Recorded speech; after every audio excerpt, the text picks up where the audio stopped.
ইন্না সলাতি ওয়া নুসুকি ওয়া মাহইয়ায়া ওয়া মামাতি লিল্লাহি রাব্বিল আলামিন। ও আমার বান্দা, তুমি নামাজ পড়ো একমাত্র কার জন্য বলেন? কোরবানি করো একমাত্র কার জন্য? তোমার জীবন দেন একমাত্র কে? আবার তোমাকে মৃত্যু দেন একমাত্র কে?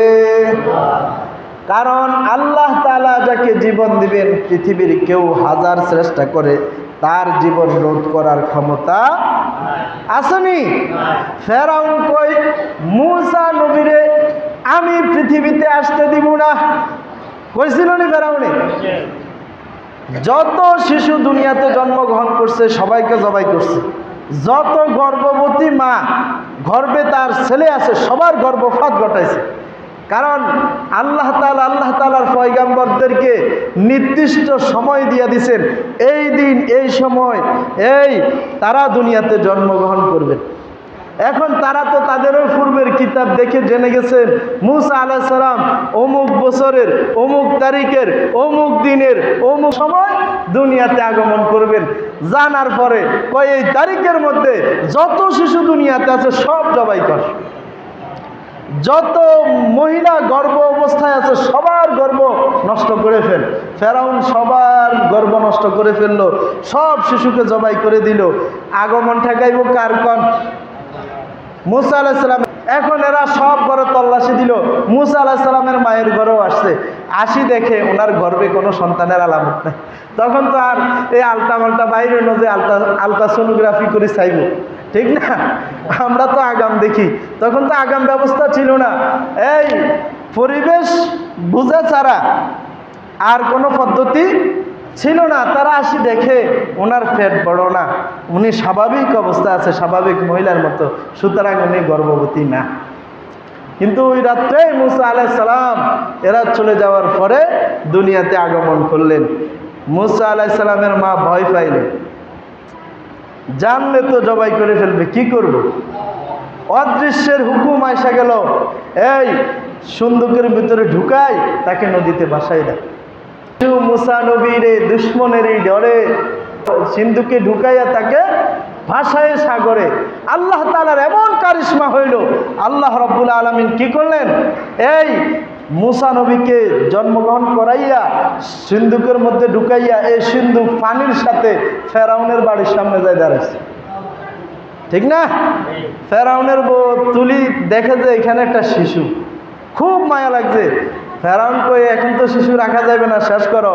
ফেরাউনের বউ কই, রাখো, শিশুটা খুব সুন্দর, খুব মায়াবতী, এটা আমার রাখতে মন চাইছে। কবি নজরুল বলে দিয়েছেন, দুশ্মনেরই ঘরে তাকে বাছাইলে প্রাণ। আল্লাহ যাকে রাখবেন পৃথিবীর সব কিছু শেষ করে, যে দুশ্মন তার ঘরে আল্লাহর বন্ধুকে বাছাই রাখবেন। কথা ঠিক না বেঠিক? তাহলে তোরা চিন্তা ভাবনা করি, হাজার বুদ্ধি ফুর্তি দি তোরা শেষ করবি, এই কোরবানি বন্ধ করবি। আর আল্লাহ তাআলা কোরবানি জন্তু মানুষের জবাইয়ের মাধ্যমে অসংখ্য অগণিত বরকত আল্লাহ তাআলা মানুষের ঘরে ঘরে দিয়ে দিয়েছেন। কথা ঠিক না? কি চিন্তা ভাবনা করে, কি দেখায় আমাদের শুকর আদায় আল্লাহর জন্য। আল্লাহ বলেন, যে ব্যক্তি আমার শুকর আদায় করবে আমি আল্লাহ কথা দিলাম ওই ব্যক্তিকে নেয়ামত বাড়াই দেব। সুবহান।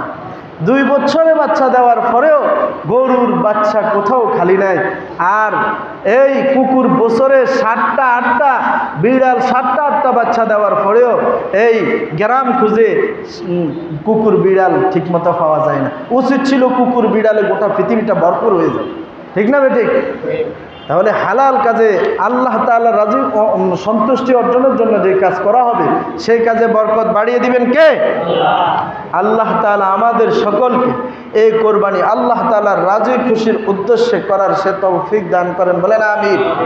এবং আমাদের এই কথার উপরে কিছু নাস্তিক, কিছু বেঈমান আল্লাহ তাআলার এই আয়াতের উপরে কিছু বেদুইন আপত্তি তুলে, হ্যাঁ যেহেতু আল্লাহ গোশতও নেবেন না, সম্পদও নেবেন না, টাকা পয়সাও নেবেন না, কিছুই নেবেন না, তাহলে বুড়ি বুড়ি এতগুলি জন্তুকে হত্যা করার কি দরকার এই কোরবানির 2-3 দিন? তারা বলে কোরবানির এই 2-3 দিনে আমরা এই পশু হত্যা করি, অথচ যারা এই আপত্তি তুলে তাদেরকে যদি প্রশ্ন করা হয়, পৃথিবীতে কোরবানির দিন যেই পরিমাণ হালাল জন্তু জবাই হয়, এই পরিমাণ পৃথিবীতে অন্য কোনো জানোয়ার জবাই হয় নাকি? শুনছেন না কোনোদিন এরকম অন্য কোনো জানোয়ার হইতে? কুকুর হারাম, বিড়াল আমাদের জন্য কি হারাম। এই সমস্ত কিছু দৈনিক কোরবানি হয়, এটা আপনারা শুনছেন। হাটে জবাই করে বিক্রি করে। হ্যাঁ, এরকম কোনো হাট আছে ওই হাটে কুকুরের গোশত জবাই করে বিক্রি করে? আসেনি? নাই। কিন্তু এরকম কোনো নামের হাট বাজার কম পাওয়া যাবে যেই জায়গায় গরুর গোশত বিক্রি হয় না। কথা ঠিক না বেঠিক? বড় বড় হাট বাজারে 2, 3, 5, 10, 15 শহরে এই পরিমাণ প্রত্যেক দিন গরু জবাই হয় কি হয় না? হয় কি হয় না? গরু 2 বছরে একটা বাচ্চা দেয়, ঠিক না? কয়টা বাচ্চা দেয়? কয় বছরে? আর কুকুর 1 বছরে কয়টা বাচ্চা দেয়? 5টা 7টা, ঠিক না? বিড়াল 4, 5, 6টা বাচ্চা দেয়, কিন্তু কোনো জবাই হয় না। হয় নাকি? একটা এলাকায় যে পরিমাণ গরু সকলের খামারে ঘরে ঘরে আছে, বলেন তো এই এলাকায় এতগুলা কুকুর পাওয়া যাবে? পাওয়া যাবে? এতগুলা বিড়াল পাওয়া যাবে? হারাম পানি এতগুলা পাওয়া যাবে? নাস্তিকরা বুঝবে না এগুলা, মুনাফিকরা এগুলা বুঝবে না, বেদুইনরা এগুলা বুঝবে না। কারণ আল্লাহ তাআলার রাজি খুশির উদ্দেশ্যে যখন কোনো বান্দা তার গৃহের, তার খামারের জন্তু যখন জবাই করে আল্লাহকে রাজি খুশি করে ফেলবে, আল্লাহ বলে তুমি আমার শুকর আদায় করছো এই জন্তুর মাধ্যমে, আমি তোমার জন্তুর মধ্যে বরকত বাড়িয়ে দিলাম। সুবহানাল্লাহ। এর জন্য দৈনিক লক্ষ লক্ষ গরু, মহিষ, ছাগল, বকরি জবাই হওয়ার পরেও, কোরবানির দিন কোটি কোটি সারা পৃথিবীতে জবাই হওয়ার পরেও কোনোদিন এই জন্তুর শট পড়ে নাই। পড়ছে নাকি? বাংলাদেশে গণজরিপ, সেখানে কি বলা হয়েছে যে বাংলাদেশে যে পরিমাণ কোরবানির গরুর চাহিদা, তার চেয়ে 24 লাখ না কত লাখ গরু বেশি আছে। বলেন আলহামদুলিল্লাহ। বরকত কার? রিজিক দিয়েছেন কে? নাস্তিকরা আপত্তি তুলে, কিন্তু আল্লাহ তাআলা যে বিবেক দিয়েছেন এই বিবেক দিয়ে একটু চিন্তা করে দেখেন। কথা ঠিক না বেঠিক? আপত্তি তুলতে পারে। এই বেদুইনরা এরা যুগে যুগে মানুষ বলে দিত, মানুষ আশরাফুল মাখলুকাত, যাকে সমস্ত সৃষ্টির শ্রেষ্ঠ বানিয়েছে, যুগে যুগে এই নাস্তিক মুনাফিক বেদুইনরা মানুষ বলে দিত। কি বলে দিত? এই মালদ্বীপের ইতিহাস যদি আমরা তালাশ করি, সেখানে মানুষ বলি কি বলে দিত? মানুষ। মানুষ মিশরের মিল্লত, মিশরে মানুষ বলে দিত। হযরত ওমর রাদিয়াল্লাহু তাআলা আনহুর জমানায় সেটা খতম হয়েছে। যখন হযরত ওমর ইবনুল খাত্তাব রাদিয়াল্লাহু তাআলা খেলাফতের মসনদে বসলেন, খেলাফত আমলে মিশর যখন মুসলমানদের হাতে আসছে, একটা সময় দেখলেন ওই যে সময় তারা মানুষ বলে দেয়, ওই সময়টা আসার পরে দেখলেন নীলনদে একটা যুবতী কন্যাকে নিয়ে গেছে, নববধূর সাজে সজ্জিত করে তাকে সেইখানে নিয়ে তারা তাকে সেখানে বলি দিবে। মুসলমানরা জিজ্ঞাসা করলো, এই তোমরা এটা কি কাজ করতেছো? ঠিক না? মুসলমানদের মধ্যে এটা হারাম না? মুসলমানরা আশ্চর্য হলো, এই এটা কি করতেছো? কয় শোনো, এই নীল নদে যদি আমরা এই নববধূ বলি না দেয়, একে এখানে যদি কতল না করি, গর্দান ফালাই না দেয়, তাহলে এই নীল নদে পানি আসবে না, নীল নদ শুকনা থাকবে, আমাদের কারো চাষাবাদ হবে না, ফলে আমরা দুর্ভিক্ষের মধ্যে পড়ে যাব। মুসলমানদের নেতা বলল, না না, হবে না, এটা ইসলামে একদম নিকৃষ্টতম কাজ, এটা আল্লাহ তাআলা পছন্দ করেন না, এটা হবে না, এটার একটা উপায় বের করব, তোমরা ধৈর্য ধরো। সবাই আশ্চর্য হয়ে গেল, কিরে যুগ যুগ ধরে আমাদের মিশরের ঐতিহ্য ইতিহাস থেকে আমরা এখানে মানুষ বলে দিতাম, এখন এরা আসে কি বলে হাসাহাসি শুরু করছে। নতুন একটা কিছু আমাদের কাছে আসলে আমাদের কাছে হাস্যকর মনে হয় না? এরকম হয়ে গেছে। তখন মিশরের প্রেসিডেন্ট মুসলমান যে আমির ছিলেন তিনি খলিফাতুল মুসলিমিনের কাছে চিঠি পাঠালেন। তখন তার মোবাইল ছিল না, চিঠি পাঠাইছেন যে খলিফাতুল মুসলিমিন, মিশরের মধ্যে এমন একটা আজব কথা দেখলাম যেটা যুগ যুগ ধরে প্রচলিত, এখন এর সমাধানে আমরা কি করব। খলিফাতুল মুসলিমিন চিঠি পাওয়ার পরে চিঠির উত্তরে আবার চিঠি লিখলেন, নীলনদকে লিখলেন চিঠি। কাকে লিখলেন বলেন? নীলনদকে। নীলনদ চিঠি পড়তে পারেনি, নীলনদ চিঠি পড়তে পারেনি। কথা বলেন আসলে, নদী কথা বলতে পারেনি। নদী যে সৃষ্টি করছেন তিনি কথা বলতে পারেন কি পারেন না? চিঠি নো আরো কিছু যদি লেখা হয় তিনি জানেন কি জানেন না?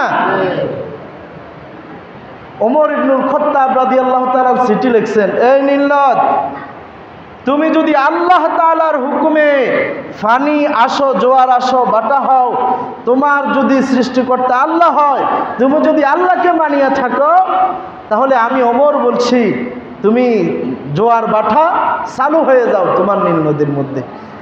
আর যদি তুমি শয়তানের কথায় পরিচালিত হও, তোমার সৃষ্টিকর্তাকে ভুলে যাও, তাহলে তুমি তোমার পূর্বের প্রচলিত বলি দেওয়ার অপেক্ষায় থাকতে পারো।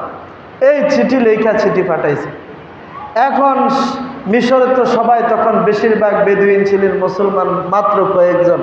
এখন মুসলমানদের পক্ষ থেকে এই চিঠি আসার পরে সবাই হাসাহাসি ঠাট্টা বিদ্রুপ শুরু করে দিয়েছে, যে এখানে আমরা একটা মানুষ বলি দিই, সেই নদীকে একটা চিঠি দিয়ে পানি আনা নেওয়া করব। বুঝলেন না কথা? তখন পুরা দেশে ঘোষণা করে দেওয়া হলো মালের মাধ্যমে যে অমুক দিন অমুক তারিখে বাদশার চিঠি নদীতে পালানো হবে, সবাইকে উপস্থিত থাকার জন্য বলা হয়েছে। লক্ষ লক্ষ মানুষ একত্রিত হয়েছে। যেহেতু আশ্চর্য বিষয়, এতদিন মানুষ বলে দিছে যে এখানে, সেখানে আজকে চিঠির মাধ্যমে জোয়ার বাটা হবে, এটা দেখার জন্য লক্ষ লক্ষ মানুষ সেখানে আসছে। যখন খলিফাতুল মুসলিমিন হযরত ওমর রাদিয়াল্লাহু তাআলার চিঠি নীল নদের মধ্যে দেওয়া হয়েছে, সাথে সাথে আগের তুলনায় আগে যেরকম পানি আসতো তার চাইতে ডাবল সর নীল নদের মধ্যে প্রবাহিত হলো। আজ পর্যন্ত ওমর রাদিয়াল্লাহু তাআলার চিঠি থেকে যে জোয়ার বাটা শুরু হয়েছে, আজ পর্যন্ত নীল নদ শুকায় নাই। বলেন আলহামদুলিল্লাহ। কিসের কারণে হয়েছে? মুসলমানদের ঈমান, মুসলমানদের তাকওয়া, মুসলমানদের পরহেজগারের কারণে। কথা ঠিক না বেঠিক? বেদুইনদের মাথায় এগুলো আসবে না, নাস্তিক মুরতাদদের মাথায় এগুলা ঢুকবে না। আল্লাহ তাআলা বুঝার তৌফিক দান করেন, বলেন আমিন। আল্লাহ রাব্বুল আলামিন আমাদেরকে বলছেন, তোমরা কি করো? ফাসাল্লি লিরাব্বিকা ওয়ানহার, তোমরা নামাজ পড়ো তোমার প্রভুর রাজি খুশির উদ্দেশ্যে এবং কোরবানি করো তোমার প্রভুর রাজি খুশির উদ্দেশ্যে। আমরা আমাদের মালিকের রাজি খুশির উদ্দেশ্যে আমরা মালিকের দেওয়া সৃষ্টি জীব আমরা জবাই করি। এটা কি মালিক হুকুম না করা পর্যন্ত এটা রোধ হবে? এটা শয়তানও বিশ্বাস করে না। কথা ঠিক না বেঠিক? এদের তো চিন্তা করা দরকার যে দেখ বেটা, যেগুলা জবাই হয় না, কিছুই হয় না, বছরে বছরে বাচ্চা দেয়, ওগুলা খুঁজে পাওয়া যায় না। আর যেগুলা দৈনিক লক্ষ লক্ষ জবাই হয়, কোরবানির 3 দিনে কোটি কোটি জবাই হয়, সেগুলা পৃথিবীতে প্রত্যেক ঘরে ঘরে পাওয়া যায়, কোনোদিন কমে না। এই চিন্তা করলে তাদের হেদায়েত যথেষ্ট ছিল। কথা ঠিক না বেঠিক? আল্লাহ তাআলা বুঝার তৌফিক দান করেন, বলেন আমিন।